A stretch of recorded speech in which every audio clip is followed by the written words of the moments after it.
After 65 feelings that make him think, I need to marry her, even in his second marry. After 65 feelings that make him think, I need to marry her, even the second time around. If you believe older men marry women simply because they're head over heels in love, I'm afraid every romantic comedy has sold you a beautiful lie. This isn't about finding your perfect match or completing each other's sentences. It's about awakening very specific feelings in a man's deepest instincts that whisper, she's different. She feels like coming home. Now, if you wandered here expecting me to tell you that you're wonderful exactly as you are and need to change nothing, you've found the wrong conversation. We're about to journey into the masculine heart, where logic takes a back seat, instincts drive the car, and commitment becomes a psychological choice, not just a romantic impulse. Hi, it's Vernon again. In today's video, I'll share with you 5 feelings that make a man think, I need to marry her. Not the fantasy version of love, but the foundational kind. The type of connection that still burns bright when you're both well past 60. Men after 60 don't marry the most beautiful woman they've dated or even the most exciting. They marry the woman who stirs something in them they can't easily find elsewhere, something that feels irreplaceable. Before we dive deep, if this wisdom resonates with you, show me with a like and subscribe to this channel. You'll receive more honest insights about love, dating, and marriage after 60. The kind of relationship advice that comes from lived experience, not theory. Now, let's explore that first feeling that changes everything. 1. The peace of being himself.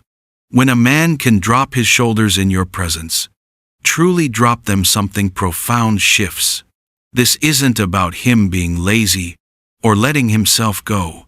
This is about the peace of being himself, without performance, without proving, without that exhausting dance of being enough. I know 2 men, both successful, both carrying the weight that comes with providing and protecting. The first man comes home each evening to questions about why he's quiet, suggestions for how he could handle his day better, gentle corrections about his mood or his methods. The second man comes home to a woman who simply lets him land. She might ask about his day, but when he says, just need a few minutes, she doesn't chase his silence with more words. She understands that sometimes a man's quiet isn't rejection, it's restoration. The psychology here runs deeper than mere comfort. When a man feels he can be authentically himself, including his moods, his processing style, his need for space, his nervous system begins to associate you with safety. And safety, for a man, is the foundation of everything else. It's where trust grows. It's where his heart starts to see not just a girlfriend, but a life partner. Here's the poetry of it. When she doesn't chase his silence, his heart walks back on its own. The beautiful truth is this: when a man feels peaceful in your presence, when he can show up as he truly is without fear of judgment or correction, he begins to envision decades with you instead of just months. Ralph Waldo Emerson once observed, "The best lightning rod for your protection is your own spine." In relationships, I'd add this: the best foundation for his commitment is your acceptance of his authentic self. Do the men in your life seem to relax around you, or do they feel like they're constantly being evaluated? Share your thoughts in the comments. Your experience might help another woman understand this delicate dance. But peace alone isn't enough to pull a man toward marriage, because what draws him forward next isn't just comfort, it's admiration. 2. Quiet admiration that feels real. Admiration is not flattery wearing a pretty dress. It's not telling him he's wonderful when he's clearly struggling.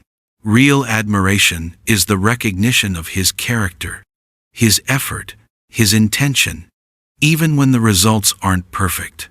Most women understand the power of appreciation, but few grasp the deeper psychology of admiration that moves a man toward marriage. It's not about the grand gestures or the perfect outcomes. It's about noticing the man he's being when no one's supposed to be watching, when he fixes something broken, handles something difficult, or simply shows up when showing up matters. Flattery says, "You're amazing." Admiration says, "I see how hard you worked on that, and I'm grateful."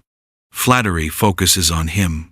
Admiration focuses on his actions, his character, his care. And that distinction, it makes all the difference in the world to the masculine heart. Henry David Thoreau understood something profound when he observed, "The only way to speak to a man is to address him as the man he has the capacity to become." This captures the essence of admiration that leads to commitment. You see not just who he is in this moment, but who he's working to become through his daily choices. The psychology here touches something primal.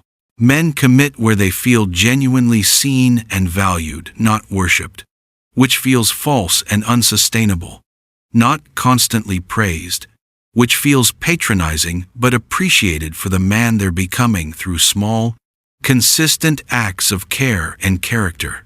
When a woman notices his quiet reliability, acknowledges his unglamorous efforts, expresses genuine gratitude for the Tuesday afternoon care he provides, she's witnessing something shift in his entire demeanor. His shoulders straighten, his eyes soften.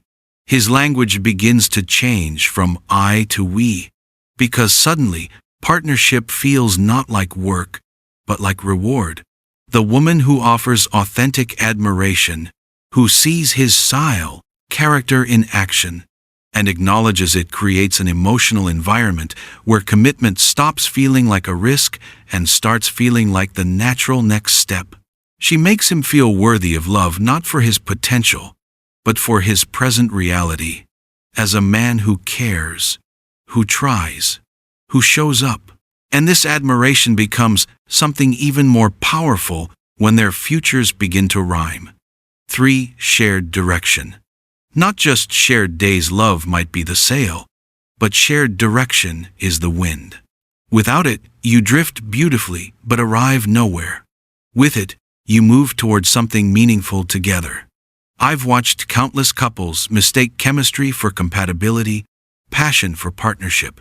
But the men who move toward marriage, they're the ones who discover that she doesn't just enjoy his company, she shares his compass. My brother Arthur, now 69, tells the story of the morning he realized marriage wasn't just possible but inevitable. It wasn't during a romantic dinner or a perfect vacation. It was the day he noticed that her calendar naturally aligned with his, the morning walks they both valued, the way they both approached money with similar wisdom, the Sunday family calls they both prioritized. Their values weren't identical, but they were harmonious. Their life rhythms didn't match perfectly, but they complemented beautifully. The psychology of shared direction goes beyond compatibility. It touches something primal in the masculine psyche. A man wants to know that the woman beside him is not just along for the ride, but heading toward the same destination. Whether that's about faith, family, finances, or the simple rhythm of daily life. Alignment creates the kind of security that makes forever feel possible, rather than frightening. This isn't about losing your individual identity or adopting his entire worldview. It's about discovering that your core values, your vision for the future, your approach to what matters most, these create harmony, rather than constant negotiation. Benjamin Franklin wisely noted, "By failing to prepare, you are preparing to fail." In relationships after 60, shared direction isn't just romantic, it's practical. It's the difference between spending your energy building something together versus spending it managing your differences. Take a moment. Share this video with friends who are navigating relationships after 60. This message about alignment and shared direction might be exactly what someone in your circle needs to hear. Yet all the alignment in the world means little if his heart doesn't feel safe enough to tell the truth. 4. Emotional safety to bring his whole story. Here's what most people don't understand about men and vulnerability. We don't fear being seen as weak. We fear being seen as weak and then abandoned because of it. The woman who changes this equation, who creates space for his full story, including the chapters he's not proud of, that's the woman who wins not just his heart, but his commitment. Men carry stories we've never told. Regrets that wake us at 3 a.m.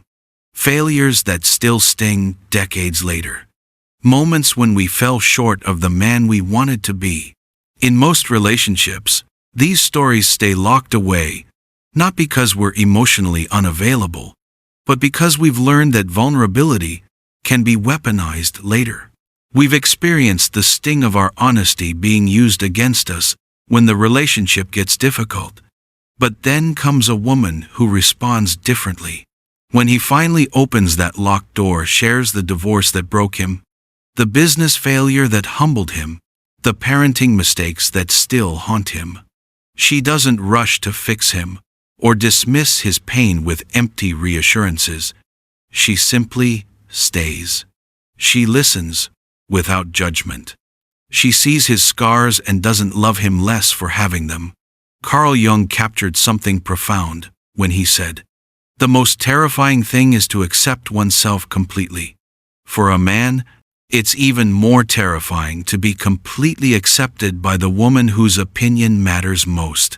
But when it happens, when confession doesn't cost connection, when his humanity doesn't disqualify him from her heart, something fundamental shifts in his soul. The psychology here runs deeper than trust. It touches the very core of masculine identity. A man stops auditioning for love and starts building toward it. He stops performing and starts partnering. The exhausting dance of being enough ends, and the beautiful work of being real begins. This emotional safety doesn't mean you become his therapist or his mother. It means you become his sanctuary. The one place on earth where he can drop the armor, speak the truth, and still feel worthy of love. Not despite his imperfections, but as a complete human being who happens to have them. I've witnessed something remarkable over the years. Men don't propose after their most successful moments. They propose after their most honest ones. When they realize she loves not just the man they're trying to become, but the man they actually are. Flaws, fears, and all that's when the ring stops feeling like a risk and starts feeling like a promise. The question isn't whether the man in your life is perfect. The question is whether he feels safe enough with you to be imperfect. That emotional safety, that's where lifelong love truly begins. And once a man feels this deeply safe, one final feeling transforms affection into forever. 5. Consistent care that outlasts mood. If admiration is the sunlight in a relationship, consistency is the soil. It's what makes love sustainable rather than just beautiful. I think of my old friend Evelyn, now 70, whose story captures this perfectly. She and her husband met when they were both in their early 60 seconds. During their courtship, she brought him soup when he was sick. Not unusual. She laughed when their dinner plans got canceled due to weather. Sweet, but still not unusual. 6 months later, when he was stressed about work, she still brought thoughtful care. A year in, when their vacation got ruined by flight cancellations, she still found reasons to smile and thank him for trying. 2 years later, when his mood was off and he wasn't particularly pleasant company, her kindness didn't waver. He told me later, "I didn't fall harder for her, I fell sure of her." That's the power of consistent care. It's not about being perfect or never having your own difficult days. It's about your character showing up reliably, especially when emotions run high or circumstances get challenging. The psychology behind this is rooted in something called emotional reliability.